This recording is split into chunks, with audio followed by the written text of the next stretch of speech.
There are a lot of states that are dealing with antiquated machines, right, which are vulnerable to being hacked. I think he's going to get in. In the room during the bin Laden raid, the Iran sanctions, the Gaza ceasefire, you name it. I don't feel no ways tired. I come too far. Trump tapped into this idea of make America great again. I'm proud to be a bartender. Ain't nothing wrong with that. I want to bring together different voices, dissenting voices, voices that may be more liberal or more conservative, in order that we can reach a point of sort of the radical middle. Seemed like the NRA and gun lobbyists might win, but oh, that was good news for us. I don't know how long this Saturday in the state of Tennessee might last. Well, y'all, I was glad when they said unto me, let us go into the house of the Lord. I'm so glad to be in the house of the Lord with you this morning. Would you mind going ahead and praying with me now, Mother God, Creator God, loving God, Holy God? Convince themselves they won't have to worry about folks talking about advocating for people to get access to health care who are transgender children. The prophecy is that you'll be able to pick up the snakes of hatred, the snakes of backbiting, the snakes of bribery, the snakes of racism, the snakes of homophobia, the snakes of transphobia, the snakes of apathy against gun violence, the snakes of apathy against environmental justice, the snakes of injustice everywhere, threatening our justice everywhere. There's resurrection justice. Even in the world plagued of injustices of racism, sexism, patriarchy, xenophobia, homophobia, transphobia, and attacks on the poor. All right, guys, so we got to talk about the 3 Democrat insurrectionists. I meant lawmakers, right? State representatives from Tennessee that led a violent insurrection down in Nashville, Tennessee at the state capitol in response to Christians being shot up doing a mass shooting that was orchestrated by a transgender individual. Now, these 3 lawmakers faced expulsion at one point, 2 of which actually got expelled, 1 of which actually got reinstated, but all 3 are making rounds on the mainstream liberal media crying racism about the situation that they're currently dealing with. Take a look. A few weeks ago that one of my colleagues in our criminal justice committee, we had a bill, they have a bill to bring back the firing squad and the electric chair. And one of my colleagues said, I think we should bring back hanging by a tree. He literally suggested lynching. Let's talk about the racial dynamic here, because a lot of people have noticed Representative Johnson is a white woman. You were not expelled. The 2 of you were expelled, and people are looking at this going, okay, what's really going on here? What do you take of all of this? Yeah, we cannot ignore the racial dynamics that are undergirding actually this institution within the state capitol. And we really have to make sure that in this conversation we are not only addressing the racial dynamic, but why were expulsion papers filed on any of us? Yeah, so you've seen that, you heard that. Par for the course. Democrats crying racism when they don't get their way, okay? They can expel people from Congress or attempt to expel people from Congress or do whatever they want, okay, without being criticized for it. But as soon as Republicans do the exact same things that they've been trying to do to other people, they want to cry racism. Again, it's hilarious how that works.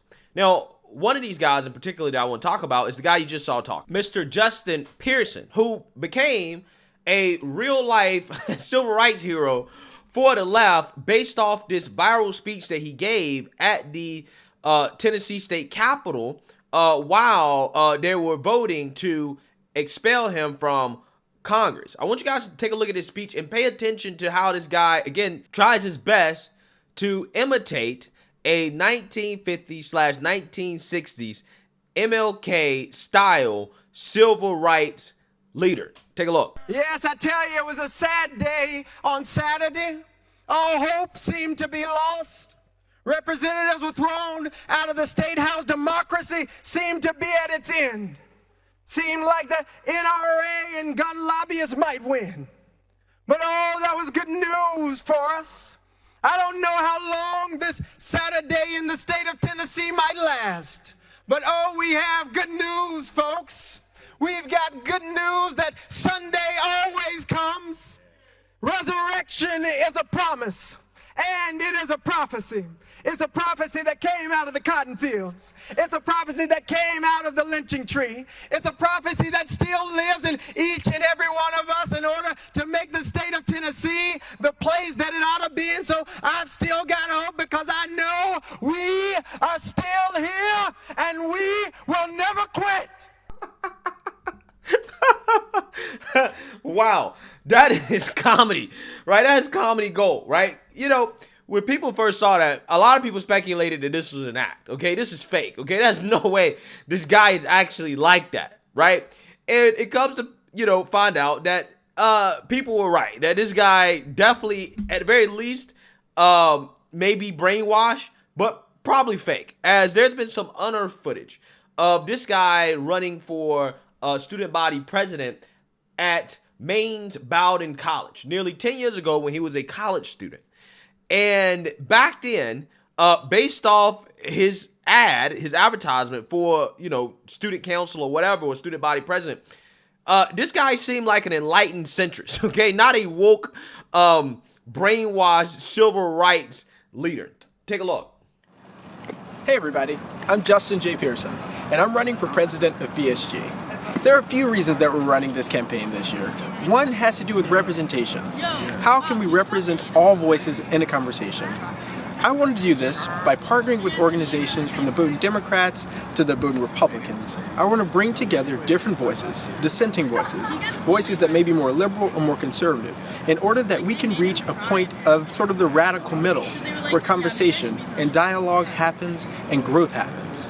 Right now, we have tensions on our campus that can only be resolved by understanding one another. And creating those forums and those spaces will be a part of the legacy I hope to lead as the BSG president. BSG must also work better as a liaison between students and administration, not working for administration, but bringing the concerns, the values, and the beliefs of students by listening and engaging with the student body to administration, not for administration. Next, we really want to work on safety and security. This year has shown us the challenges we have on our campus and in the Brunswick community. So I want to make sure that we're working with BPD to Bowdoin Security to make our campus a safer place for all students. And that includes working with people like Benji Douglas to make sure that we're working on sexual assault prevention here on our campus. There are many issues that we can work together to solve. And that includes working on institutionally environmental issues. That includes building better connections with residential life, of which I'm a part. But I can't do this alone. And we can't win this election without you going out and voting. So join the People's Pearson campaign and let's chart ourselves to a better future. Thank you. Yeah, so you guys seen that, you heard that, right? He sounds like an enlightened centrist, right? That's what he sounds like to me, okay? He sounded like he was low-key kind of pro-police, working with police. He don't want to dismantle police. He sounded like a reasonable dude, right? Now, he went from that to full-blown woke progressives, pro-black, soul woke Negro #1. That's what he did. And if you guys don't believe me, listen to some of the things he advocates for and how he tries so hard to prove that he's pro-black on The Breakfast Club. Take a look. Tell me about your black policy. You know, not about everybody and help everybody. You represent 60% black. Tell me how your gun reform or whatever policy you're working on. Do you support reparations? Some people said you didn't, and then others said you did. Like, give us a quick rundown specifically on black people that you represent in your district. Yeah, I am 100% pro-black, and here's the reality that we got to talk about. When you do for black folk, everybody does benefit. Yeah, we know, but right? I'm going to ask you about the black policy. So I got you. Want to know about your policy? My policies. Exactly. What's when you think about, reparations, I'm 100% for reparations. I have been for a very long time. For cash, for credit, for check, for credit card, for trust fund.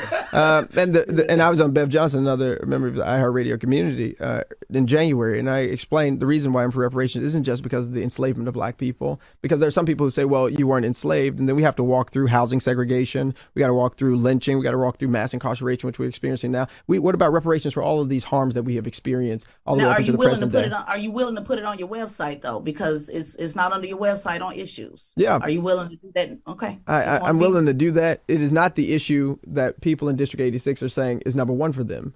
because to the point that was made earlier, they're definitely concerned about safety. They're concerned about crime. A lot of my population is also elderly. And so you'll see on the website, aging justice. There's not enough money in Social Security to actually help elders live out the rest of their lives in a meaningful way. So policies that we're putting forward have to do with people being able to grow old well, which not include financial increases in money, but creating opportunities for them to gather and to have community. I live in the most polluted, one of the most polluted districts in the state. And so, God rest their souls, both my grandmothers have died of cancer, my grandmother Pearson, grandmother Gwen, and it was due to environmental racism, which disproportionately hurt Black people and poor people. So both my grandmothers lived in a community, this community I live in now, where there are 17 toxic release inventory facilities that are polluting our air, water, and our soil. And so the Black policy that I have, as you articulated it so well, is finding where there are the injustices in environment and education, dealing with gun violence, and everything that we can do, putting the resources toward them, because it's indeed the majority of my district that's being impacted, but the effects of it continue to be on everybody. And what is important to note here is that for us to seek and to be a part of liberation, and this is really important, the people who do have the resources also have a responsibility. And so when I talk about white people's engagement and involvement, it is not to say I'm just concerned about what they think or what they feel. It's because I believe white people and people of privilege and power have a responsibility of choosing a social location with the people who are being marginalized, because they have our money and our resources, and they have a lot of what they have because of what we do not. Yeah. So again, this guy went from clean cut, enlightened centrist college student, right, who wanted to bring people together. He wasn't race baiting, wasn't playing a race card, wasn't talking about, environmental racism, all this other stuff. He went from that to growing a fro, right? MLK, like civil rights, blown woke, probably a Marxist politician. Right. And you say, well, how does that happen? Well, here's my opinion on this. Could this been an organic thing? Right. Could this be something that, maybe he experienced some TDS, maybe he got brainwashed by the liberal media? Sure. Right. But could this also be an act? Could this be one of those things where he recognized, like, as a politician? OK, because at least me reading his bio, it seems like he's always kind of wanted to be a politician. His father's a preacher as well, too. So, I mean, that's kind of where he gets the preaching thing from. But it's just funny because what you see here is not just a transformation in policy or anything like that, but it's also mannerisms. It's the way that he talks. It's the way that he tries to come off. He tries to come off as, oh, I'm so pro-Black. I am a woke revolutionary civil rights activist, right? That's the way he tries to sound. That's the way he tries to look. That's the way he presents himself. Even down again, woke preaching, right? This guy's a woke preacher talking about Mother God, right? What?